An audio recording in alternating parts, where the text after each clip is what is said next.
Hi friends, welcome back to my channel. I'm so glad you are here. You are probably wondering, is this a repost video from last year or is it not? It is not. So yes, I am taking a break. Don't worry. I will get my rest that you've all strongly suggested to me. But however, so with me taking a little bit of a break from home videos, I have been organizing my craft room as well as I've been organizing my photos and videos from my phone to the laptop. My phone gets full pretty quick, even though I have a really large memory. But with all that recording for both channels, it just fills up really fast. So long story short, I was putting all my videos and whatnot to my laptop and I came across videos I had made in August of me baking different breads and whatnot with sourdough, and also how to make a sourdough starter from scratch. I share all of that in there in that video on several different days that I had recorded, and I had never made a video out of it. Now, one of my viewers asked me not that long ago if I could maybe share how I start my sourdough starter. And when I came across those videos, I was like, why not make a video out of it, put that all together and share that here with you. I am not a professional sourdough baker whatsoever. I love sourdough bread and all things sourdough. But I am in this video just simply sharing with you what works for me. And so that's what I will be sharing with you today. And I just needed to do a little intro video here letting you know what's going on. So I hope you will enjoy it and I hope it will be helpful to you in some sort of way. If you're looking for perfection, you may want to go to a different channel about sourdough stuff. But I have been enjoying baking with sourdough starter now for several years. And so here's a video of it. Enjoy. Thanks for being here. We're starting off here with the double chocolate sourdough muffins. I did a 3/4 cup of sourdough discard as well as about a half a cup of Greek yogurt. Then I added 2 eggs. I will just kind of explain the recipe here while I'm doing this. A tablespoon of vanilla as well as a 1/4 cup of, I did avocado oil. And then I did 2 tablespoons of coffee. You can do instant coffee or whatever leftover coffee you have. And then I'm doing a half a cup of brown sugar and half a cup of coconut sugar. And I will just, like a lot of my recipes are approximate. And so this is just a recipe I have made now several times. And we really love these muffins. And then I'm adding a third, I think it's about a 1/3 cup of cocoa, a couple of tablespoons of nutritional yeast. And then I went ahead and added a 1/4 cup of buttermilk. If you are not using sourdough discard, you can just do 1 cup of buttermilk altogether into this recipe. I did 1 teaspoon baking soda and about maybe a 1/4 teaspoon salt, a cup of chocolate chips. You can also do more if you want more, and 2 cups of unbleached all-purpose flour.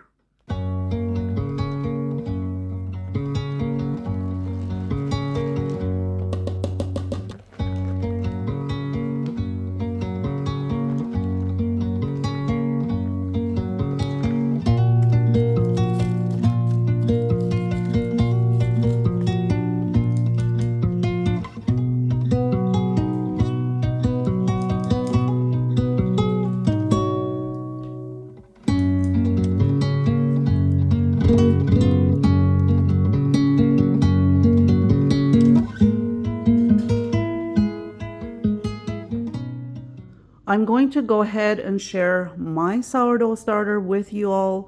Now, I have had success with the way I have been doing it. I know there is many variations of sourdough starters. Some do only half a cup flour, half a cup water.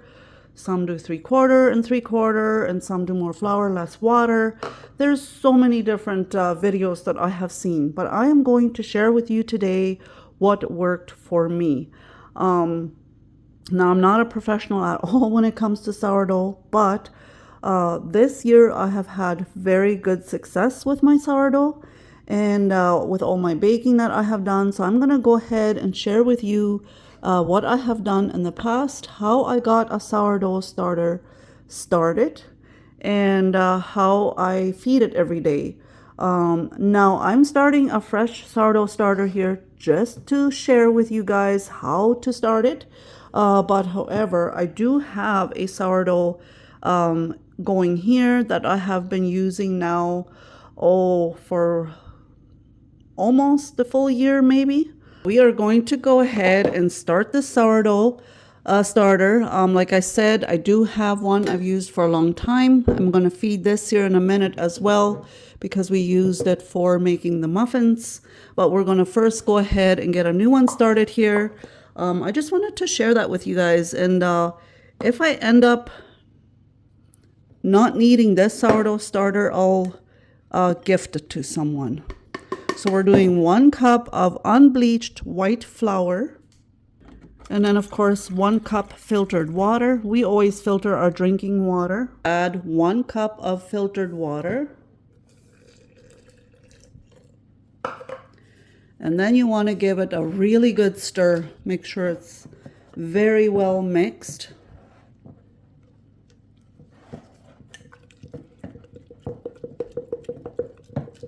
I've been mixing this for several minutes here now already. And I really like using my angled spoon. That way you can use this tip over here to make sure you get all the dry flour around the edges of the jar.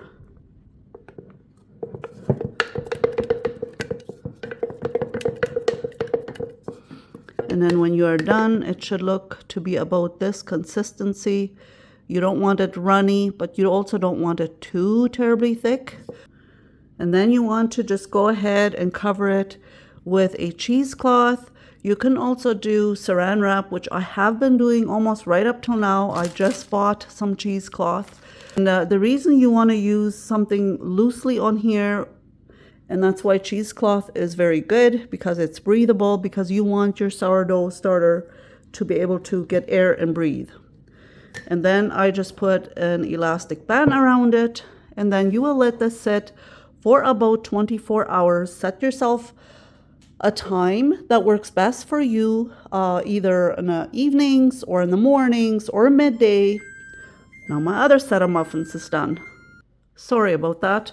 So yes, set yourself a time. Pick a time that you think you might have the most time, whether it is before you go to bed or first thing in the morning when you get up, or at noon, or whatever works best for you.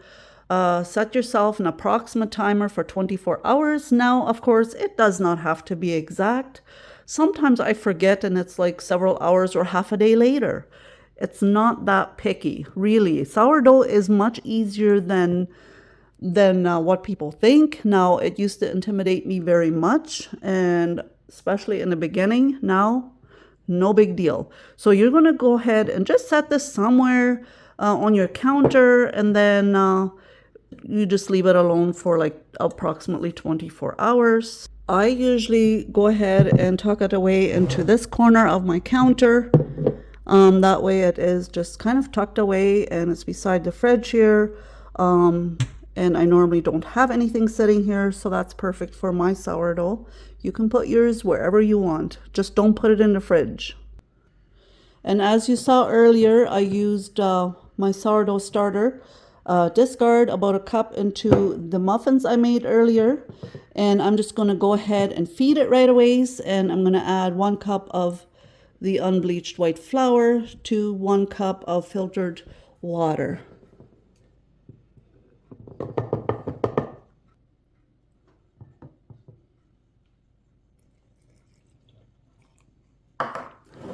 And then, of course, just give it a really good stir.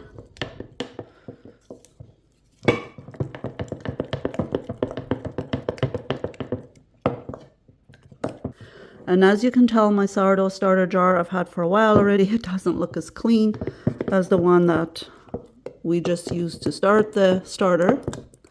So here I have mixed it really well. As you can see, that's what it looks like.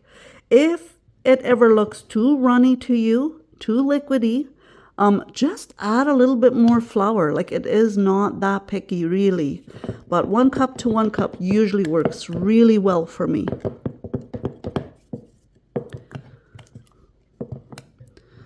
There, and now it's ready to go for another 24 hours, and then I can use the discard again for anything really. I made blueberry pancakes with the discard.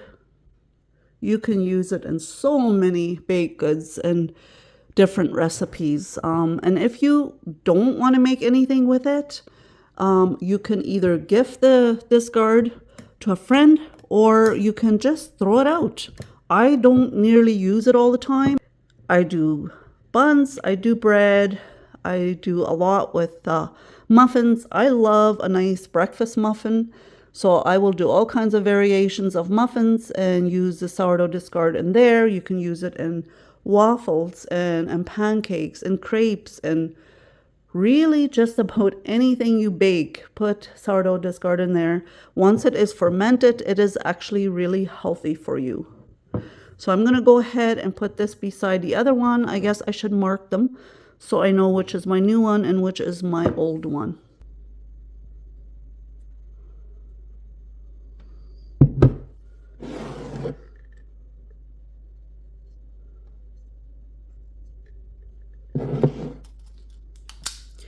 And another thing that you could do, for instance,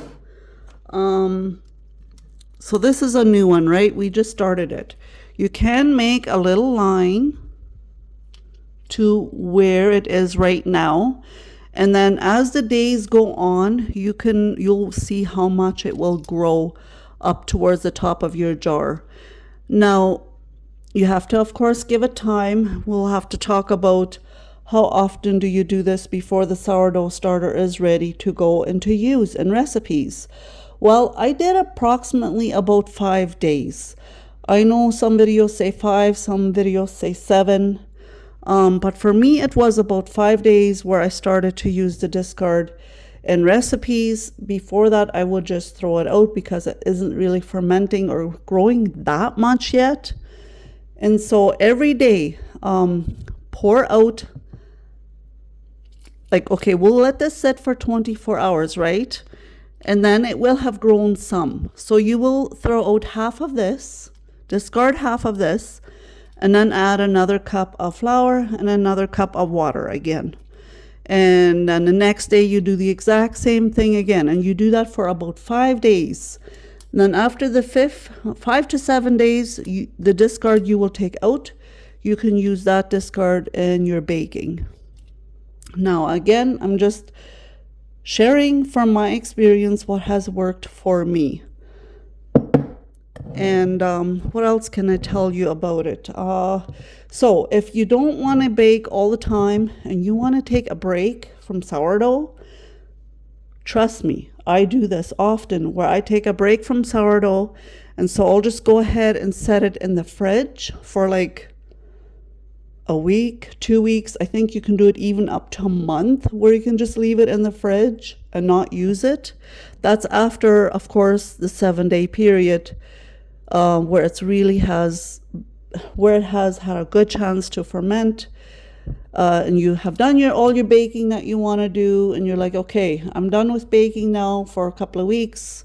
What now? So yeah, so just set it in the fridge, let it sit there, and it will normally not grow in the fridge. But then when you do want to use it again, you will notice that it is runny, liquidy. At the top, there will be some liquid. Sometimes the liquid even looks grayish or weird, and it smells weird. Don't stress over it. Just go ahead and drain that top liquid off. Start your starter again. Do the 1 cup water. Don't start your starter again from scratch. Pour your liquid off that's all weird at the top, that doesn't mean it's shot. It just means it's hungry. And then you'll go ahead and give it a cup of flour and a cup of water again and stir it and do that for several days again, and it will be back to itself again. Trust me, I've done this. The last time I took a long break and I started it again, literally I had done the cup of water, the cup of flour. I added it after I poured some of that weird liquid off. And the next morning, it had bubbled up to the top. Now, sometimes it takes several days, but that one time, it was like the next day, it had bubbled up all the way up here already. So it does revive itself again once you have taken it back out and fed it again. And it's happy and it's sitting at room temperature, and it will get back to normal again. So here we are. We've got the new one going. I probably will gift this to someone. I know I had also gotten a sourdough starter from my daughter-in-law, and she had gotten it from a friend. And part of that I have gifted away. And then, of course, eventually I started a new one because I had just left it alone way too long. Sometimes I was just getting a little bit overwhelmed with all the sourdough stuff. And I'm like, okay, I'm kind of done with it for now. And then I restarted it again and did what I just showed you here in this jar. If you leave it sitting way too long, I think then it will be shot. I don't know. But I have heard of people freezing it when they go on holiday and then starting defrosting, just letting it sit on the counter for a defrost and then starting it again like that. And apparently that works too. I have not tried that though. So yeah, I've got my good starter here that I will keep using from. We've got a couple of grandkiddos coming for the weekend, so I'm sure we'll be doing pancakes and waffles and whatnot. So I will definitely be using it this weekend. And then maybe next week, if I'm not wanting to bake, I'll set it in the fridge, take a break, and then refeed it again. And then I'll keep doing this for 5 days on the new one. Once it's nice and bubbly and ready to go, I'll check with family members to see if anybody wants it. And if anybody wants it and wants to start the sourdough, I will just gift this to them. So we will just go ahead and set both of them into the corner here.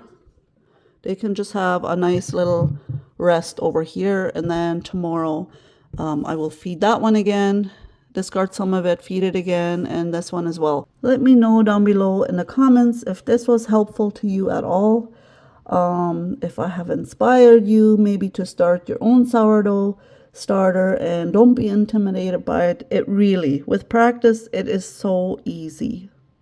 Here I'm just sharing with you what it looks like when your sourdough starter has been sitting in the fridge several weeks. It will have that liquid on top of there. You just go ahead and discard that liquid, and then you will feed it now and add 1 cup of unbleached white flour as well as 1 cup filtered water.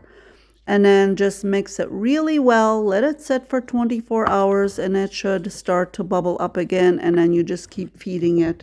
Discard some after every 24 hours and feed it again like I talked about earlier. And look how much it has grown again, double in size the next day. So then you know that works to let it sleep for a while. The muffins are all done being baked. They look absolutely wonderful. This is one of my favorite muffins to have for breakfast with a cup of coffee or an afternoon coffee break. So I did do 4 gluten-free muffins, and that recipe I don't really have a recipe for. One of our son-in-laws cannot have gluten, so I made these 4 for him. And I basically did the same ingredients as I did for those, except minus the sourdough starter, of course, that's gluten, he can't have that. I did buttermilk instead of the sourdough starter, and that's the same thing you can do if you want to do this full recipe, but you don't want to do sourdough starter. Just use buttermilk. It works just the same, I think, and then add a little bit of baking powder. I've done that before when I haven't had sourdough starter. So those will be for him, for his son-in-law, And then let's see how many we got out of this recipe. Now, again, I love using these muffin liners because they kind of look fancy. I get all of my muffin liners on Amazon. The ones that you get at the store, like especially like Walmart or Superstore or Dollar Store, I don't like them. They smell like chemicals. And this is parchment paper, so they don't smell like chemicals. I will link them down below for you in case you want to purchase them on Amazon as well. You get a lot in a container and they last quite a while. They might be a little more pricey, but at least they don't smell like chemicals. We've got 12 bigger muffins and 6 smaller ones. Now, if you're wondering why I did this, it's because for our grandkids. Our grandkids don't need a big muffin like this to themselves, right? So I often will make some bigger size ones for the adults, and then I'll do smaller ones for the grandkids, because a cupcake like this is plenty enough for a toddler or like for our grandkids. So unless some of our grandkids are very big eaters, they will have no problem downing one of those muffins. But the younger ones, this is plenty enough for them. And again, you will get the amount of muffins according to how full you will fill your cupcake liners. I did about 3/4 ways full, and I used the ice cream scoop, just a regular ice cream scoop, and I think I did 3 scoops per muffin. And on those, I think I did like 1.5 or something like that. So it all depends how big you make your muffins on how many you will get. I'm just going to break one open for you so that you can see. And you don't have to sprinkle chocolate chips on top. I just like to do that. And but they are very, very moist and very delicious. Like, they're not dried at all. And I know it's still very warm. Look at that gooey goodness. Look at that. And you can, of course, I did 1 cup of chocolate chips. You can do less or more. It's up to you. But I'm going to go ahead and make myself a coffee and eat this, and then we will talk to you, I guess, on a different day here. So on this day here, I want to make a herb and cheese sourdough loaf, and I'm adding about a cup of sourdough discard. And then I added a cup of filtered water and a cup of unbleached flour. I let that set overnight. You can also just let it set several hours, and then it will bubble up nicely. Here I am just adding some dried rosemary, as well as a 1/2 cup of olive oil and about a cup of grated cheese. You can do whatever cheese you want. It does not matter, whatever you prefer. And then, of course, some salt, and I added some pepper since this is going to be a savory bread, as well as some Italian seasoning I'm adding in here.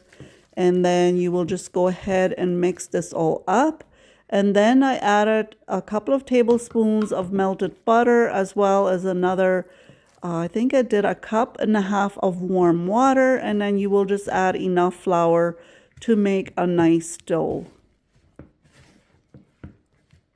Then after kneading it some, you will let it set for several hours, and then do a few more fold and stretches, and then let it set either overnight or at least 5 hours, if not longer, until double in size.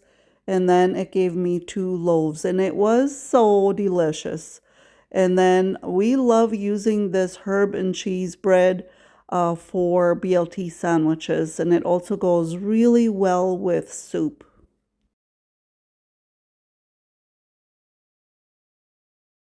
And then, of course, I like making just regular white sourdough bread to have with butter and jam, and it's also perfect to go alongside any kind of soup. Whenever I do make dinner rolls or buns, I love using sourdough as well. It makes really delicious soft buns.